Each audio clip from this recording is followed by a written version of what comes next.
안녕하세요. 한혜솔입니다. 8월 28일 증시 브리핑 바로 시작할게요. 자, 먼저 오후 1시 35분 현재 국내 시황부터 짚어보겠습니다. 자, 코스피 지수 어제보다 0.49% 오른 2356.01포인트를 지나고 있는데요. 12시까지는 쭉 상승 그래프를 잘 그리다가 그 이후에 쭉 다시 흘러내리면서 좀 힘이 약해지는 모습입니다. 자, 코스닥 지수도 그래프 보시면 거의 비슷한 흐름인데요. 상승세로 출발한 뒤에 완만한 상승 그래프를 그렸고요. 12시를 기점으로 하락세를 지금 보이고 있죠. 그래도 어제 대비해서 1% 가까이 오른 상황인데 수급은 어떤지 한번 확인해 볼까요? 네, 코스피 시장은 오늘 거래 규모 자체가 많지는 않습니다. 그래도 개인과 기관의 동반 매수세가 지수를 끌어올리고 있는 상황이고요.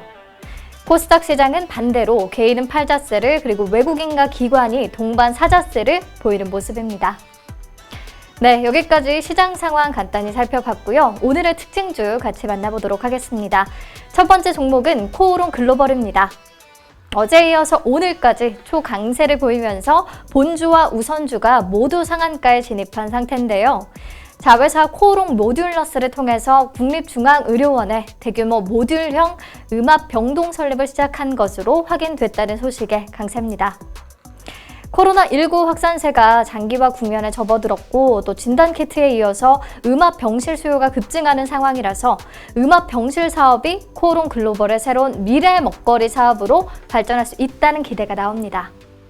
자, 다음은 택배와 운송 관련주입니다. 오늘 장에서 한익스프레스, 태용로직스, 그리고 동방, 현대글로비스 등 물류주들 유독 강세를 보이고 있는데요. 정부가 사회적 거리두기 2단계 적용 기간을 한 주 더 연장하기로 결정했기 때문입니다. 음식점과 카페 등 업소의 영업 방식과 운영 시간을 제한하는 방안을 논의하는 등 더 강력한 방역 조치를 추가하겠다고도 덧붙였는데요. 이렇게 되면 택배 수요가 늘어날 것이라는 전망에 관련주들 일제히 올랐습니다. 네, 다음은 두산중공업입니다. 해상 풍력 관련 수혜주로 떠오르면서 급격한 상승세를 보이고 있는데요.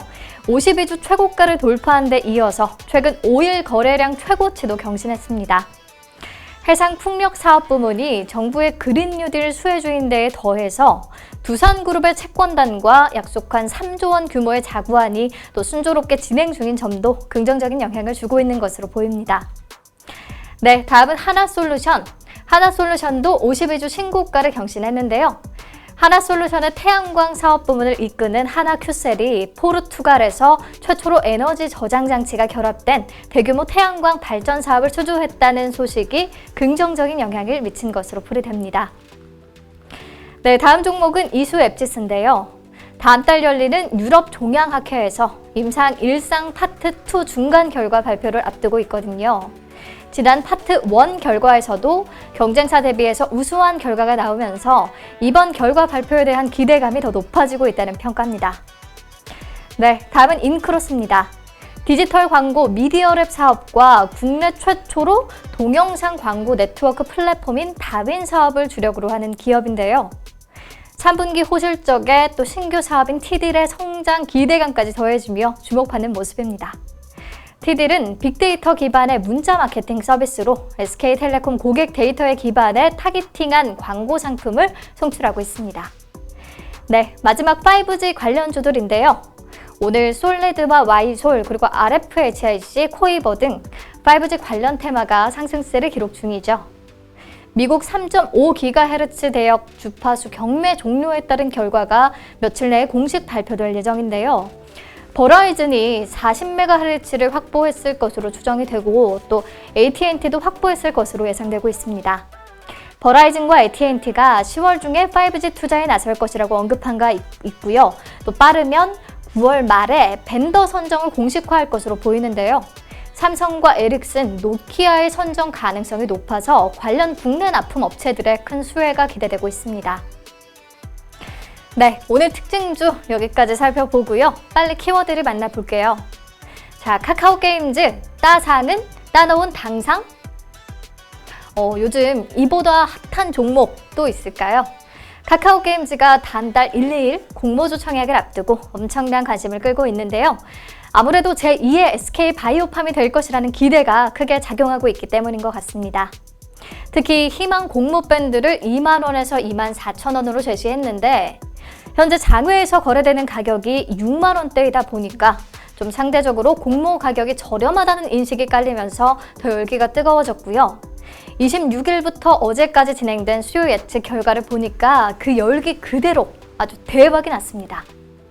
여러분, 공모주의 확정 가격은 수요 예측 결과를 통해서 정해진다는 거 알고 계시죠? 희망 공모가 밴드는 회사 측에서 우리의 공모주가 이 정도 가격이면 좋을 것 같다고 제시한 범위고요. 수요 예측은 기관 투자자들로부터 공모주를 얼마에 몇 주 청약할 것인지 묻는 과정을 말해요. 그래서 통상 수요 예측 결과로 이 공모주가 흥하겠다 망하겠다를 미리 파악해 볼 수가 있죠.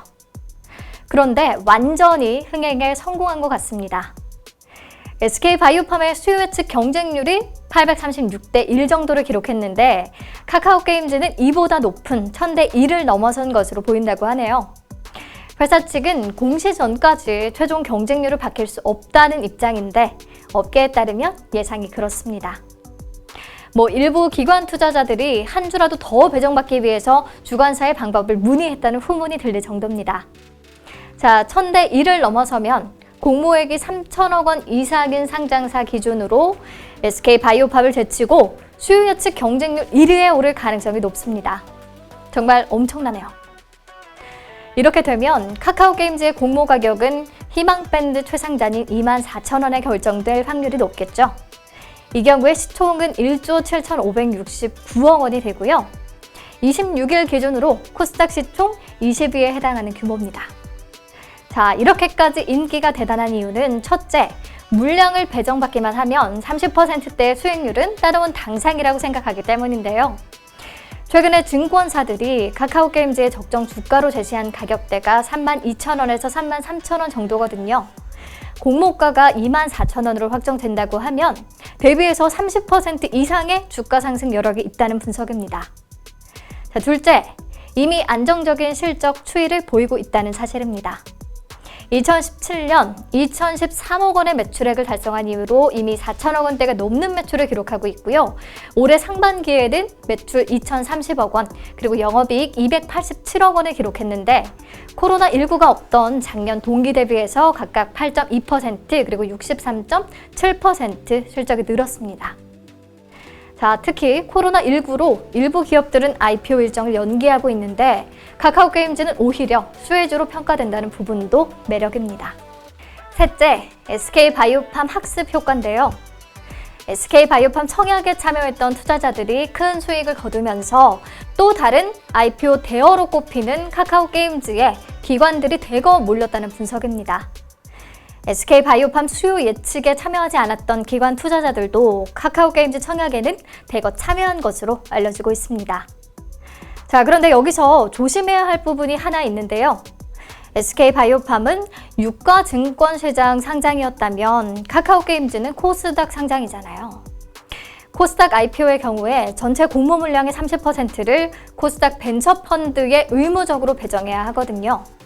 그런데 이들은 다른 기관 투자자와 달리 의무 보유 확약을 걸지 않는 게 일반적입니다. 결국 코스닥 벤처펀드의 상장 초기 매매 행태가 상장 후에 초반 주가 흐름에 영향을 미칠 가능성이 높다는 얘기죠.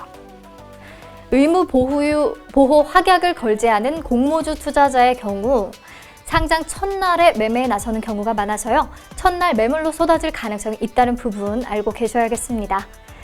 네, 이제 관심은 일반 투자자 청약 때 얼마의 자금이 쏠리느냐인데요. SK바이오팜 때 증거금으로 32조 정도가 몰렸던 것과 비교해서 그 규모가 더 커질지 지켜봐야겠네요. 정확한 수요 예측 결과는 회사가 공시 띄우면 다시 한번 확인해 보시고요. 오늘 브리핑은 여기서 마치겠습니다. 이번 주 더위에 태풍에 코로나에 정말 고생 많으셨어요. 주말 안전하게 잘 보내고 오세요.